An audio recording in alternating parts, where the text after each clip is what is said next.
Halloween es mi época del año favorita, eso sin duda. Y yo sé que me van a decir, porque para el momento que yo publique este video van a haber pasado 2 o 3 semanas de Halloween, pero es que la película de la que les vamos a hablar hoy es no solamente Chef Kiss como producto de entretenimiento, sino que tiene un trasfondo psicológico brutal.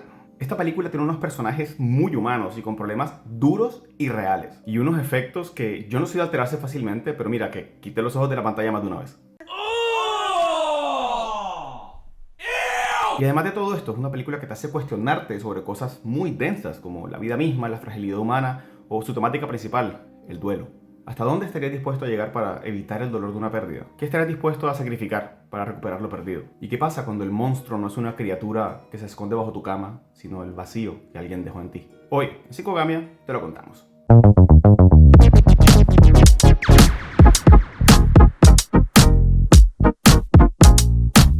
Bring Her Back.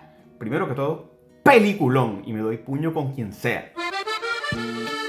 Tras la muerte de su padre, 2 hermanastros, Andy y Piper, esta última con discapacidad visual, son enviados a vivir con una madre de acogida en una casa aislada en medio del bosque. Pero lo que inicialmente parece un refugio seguro, pronto empieza a mostrar señales inquietantes. Reglas extrañas, espacios que guardan secretos y un pasado que no termina de descansar. A medida que las interacciones entre nuestros personajes se van desarrollando, se van viendo poco a poco envueltas en un manto de tensión. Y los chicos descubren que en ese lugar se practica algo más que el cuidado familiar. Esta es una historia de terror, cuyo pilar principal es la gestión del duelo. Y partiendo desde ese lugar, explorar temas como el sacrificio, la manipulación y los límites entre la coerción y el amor, adentrándose en un ritual tan íntimo como aterrador. Pero antes de entrar a analizar la película, vamos a hablar un poquito del miedo. Si se supone que es una emoción desagradable, porque hay tantas personas como este pechito esperando todo el año por Halloween o llenando las salas de cine para ver películas de terror, hablemos un poco de la psicología del miedo. El miedo, igual que las demás emociones, no es ni buena ni mala, y esta en particular cumple una función súper importante, que es alertarnos cuando nos encontramos en una situación que es potencialmente peligrosa. Cuando sentimos miedo, nuestras pupilas se dilatan para ver mejor, nuestra respiración aumenta para llevar más oxígeno a nuestros músculos, disminuye la sangre que va a nuestro estómago para enfocar nuestra atención y se liberan hormonas como la dopamina y el cortisol que nos preparan para la acción. Pero también liberamos esa hormona que todos conocemos, que es la dopamina, que nos da esa sensación de bienestar cuando sentimos que el peligro ya ha pasado. Ese cóctel hormonal es el que hace que lleguemos a disfrutar de situaciones que pueden ser consideradas como terroríficas o peligrosas, sobre todo si estamos en un entorno controlado, como lo es ver una película en casa, donde el monstruo está detrás de la pantalla, mientras nosotros estamos en la seguridad de nuestro hogar, supuestamente. Ahora bien, no a todas las personas nos dan miedo las mismas cosas, y es que el miedo en particular está muy enlazado a la experiencia de cada persona. Por ejemplo, en 1896 salió la película La llegada del tren a la estación, que como su nombre nos revela sin ningún misterio, se trata de un tren llegando a una estación. Y la pregunta que se pueden estar haciendo es, ¿y eso qué tiene que ver con el miedo? Pues en su época la gente veía esta película y creía que realmente el tren se iba a salir de la pantalla y los aplastaría.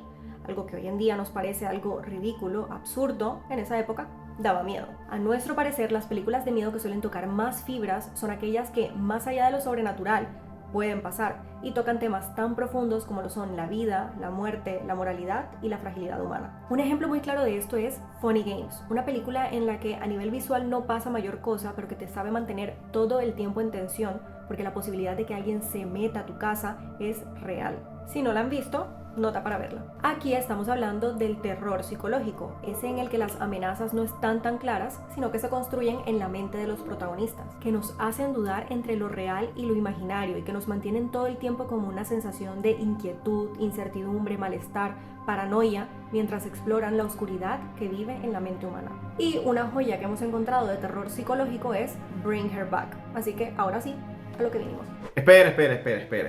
Aquí vamos a hablar de muchas cosas de esta película que, como ya les dije, es buenísima. Así que si no la has visto, por favor te lo suplico, pausa el video, corre a verla y vuelve. Si quieres. Ahora, si no te importan los spoilers o ya te la viste, adelante con el video. Como dijimos antes, esta película toca temas muy humanos.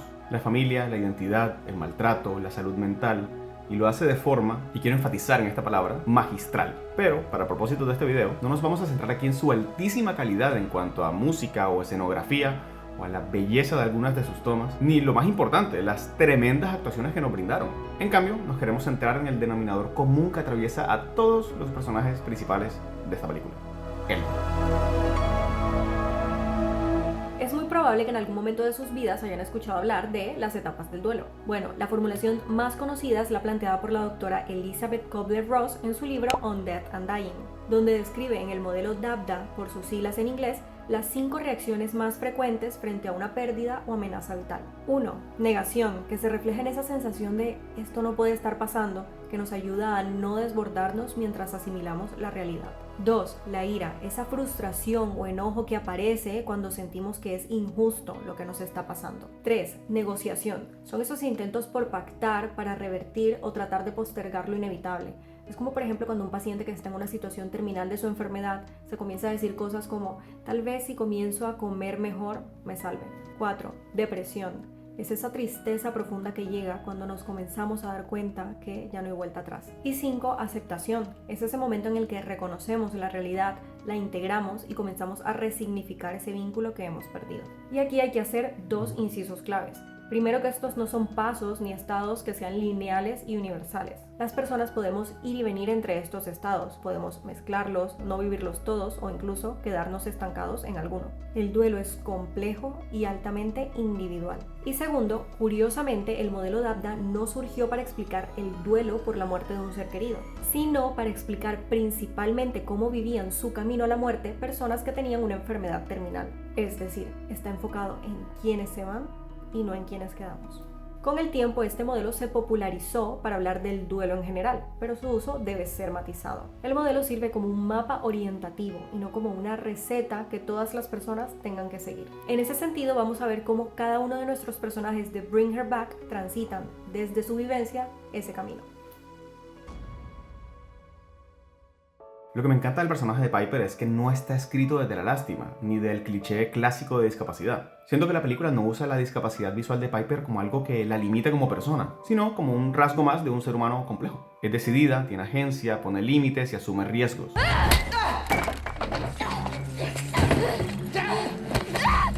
Piper no se muestra como una víctima ejemplar, ni muchísimo menos como una heroína perfecta. La vemos, al contrario, completamente humana. De hecho, Piper se rehúsa a llevar su bastón, porque no le gusta que la gente la vea y, más importante, la trate diferente. Where's your cane, Piper? It's in my bag, shut up. What? Jeez. You ask me all the time. Okay. Ella transita una adolescencia que anhela normalidad, algo que nunca ha podido experimentar, y que busca alejarse lo más posible de narrativas victimistas. Piper también es un personaje enérgico que en más de una ocasión tiene que ser frenado.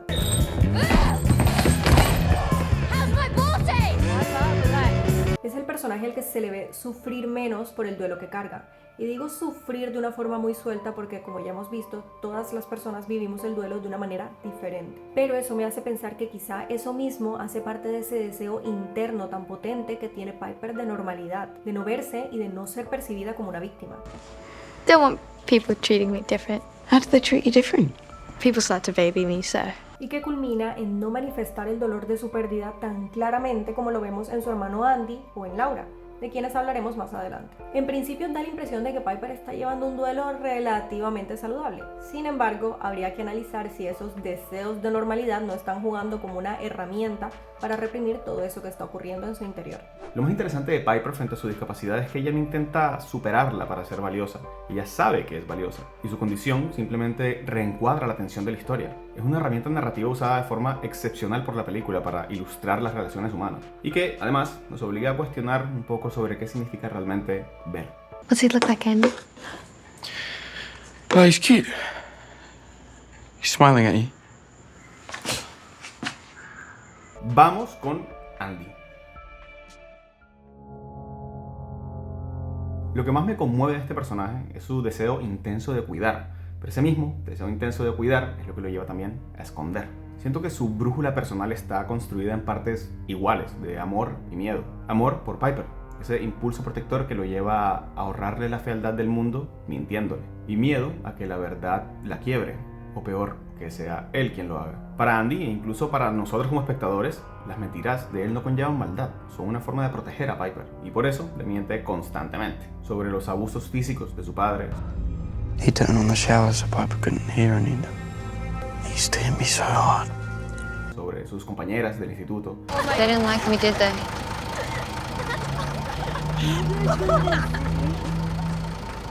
No, they liked you. No, they didn't. No, they did. O sobre cómo se veía el padre en el ataúd. What's he look like? It looks good, Pipe.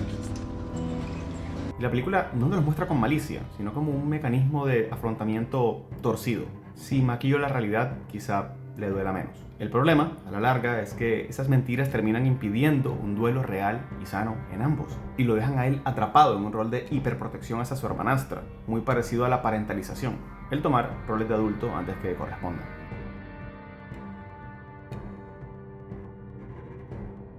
A diferencia de Piper, en Andy late algo que se parece mucho al trauma, los flashbacks sensoriales. Andy tiene flashbacks de su padre muerto en la ducha. Cuando está en momentos de tensión emocional, escucha el sonido de regaderas abiertas. It is. Let me help you. Come on. It's okay. It's okay. Evita bañarse de forma normal y prefiere hacerlo en espacios abiertos. Se sobresalta con facilidad. Todo esto sugiere un estrés postraumático que el cuerpo le recuerda y le recuerda en bucle. Y ahí su duelo se complica. No solo perdió a su padre, sino que también perdió la seguridad de su mundo interno. Pero de nuevo, el corazón de su historia en realidad es la culpa. Y es una culpa compleja. En primer lugar, siente culpa con Piper, por ocultar el maltrato del padre por años hacia él, por sostener un mundo falso para protegerla y por el acto de violencia que ejerce Andy hacia ella cuando eran niños. Is that why you hit her?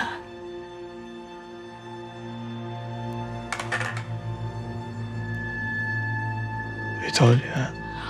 Aunque la película no lo deja muy claro, podríamos preguntarnos si ese ataque de Andy a Piper fue el origen de su discapacidad visual, dando inicio a una fuente de culpa muy potente. Y en segundo lugar, culpa moral y ambivalente con su padre. Aunque lo maltrataba, Andy muy seguramente no lo odiaba del todo, y es probable que en su interior existiese una convivencia de afecto, miedo y rabia. Cuando Andy encuentra a su padre en la regadera, se queda en shock. Andy! What's happening?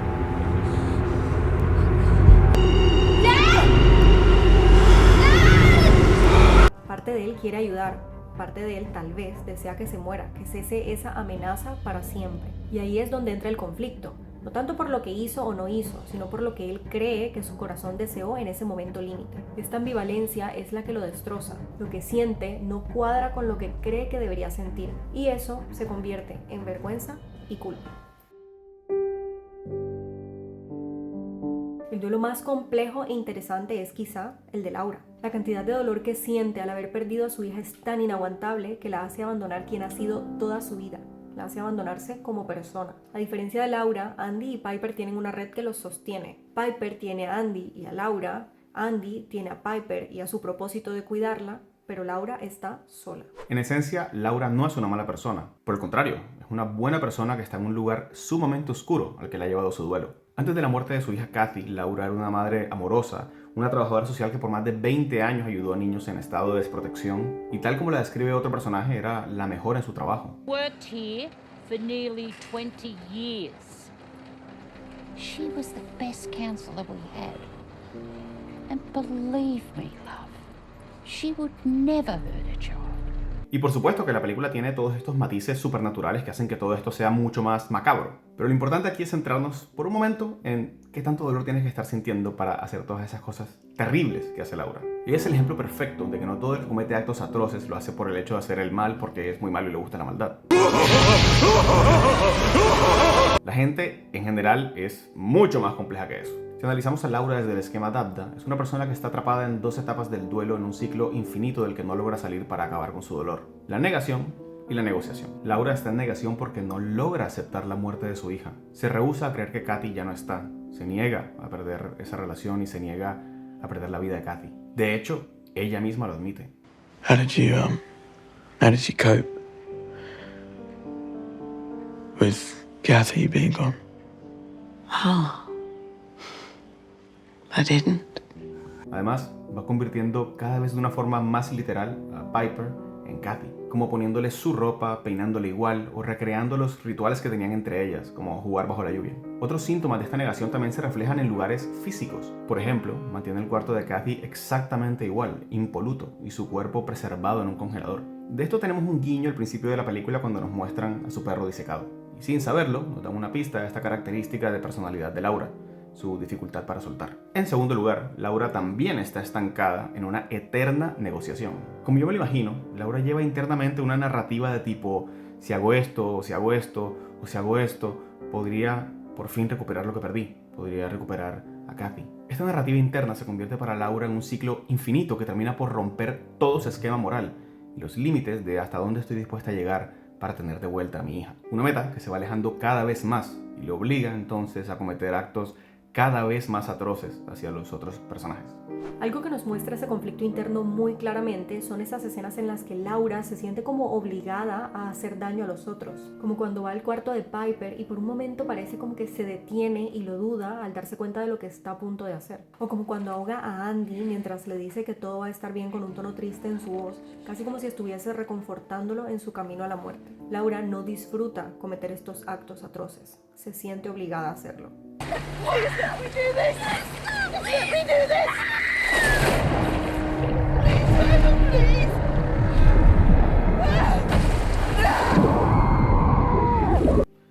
Yo no sé si con el video le hicimos justicia a la película y todo lo, en verdad no le hicimos justicia, faltan muchas cosas, muchos simbolismos, muchas cosas que están detrás de la película y que ojalá tuviéramos 4 horas para hablar. Y bastante que nos extendemos ya. Sí.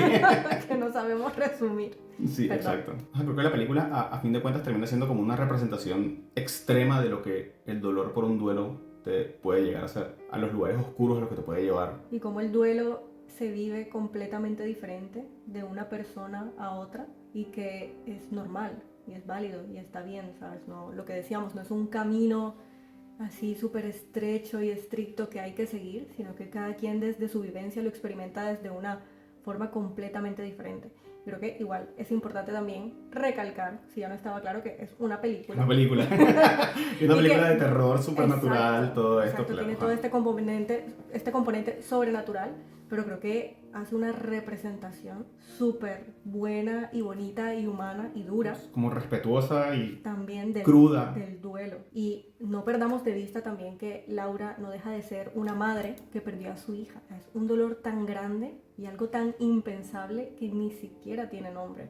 Entonces, bueno. Bueno, si llegaron hasta aquí, gracias. Y nos vemos en 2 años otra vez. A este paso. Como a este paso. Ojalá que lo hayan disfrutado. Ustedes ya se saben la retaíla. Denle like, compártanlo todo lo que quieran. Comenten un montón. Vayan a ver la película si vayan ya a la han ver. visto. Si Por ya favor, la vieron, por favor, vayan a ver. véanla 2 veces. Vale la pena. Y sean amables con los demás. Y con ustedes mismos. Chao. You're probably not fucking listening to this, but I love you, Pipe. Grapefruit.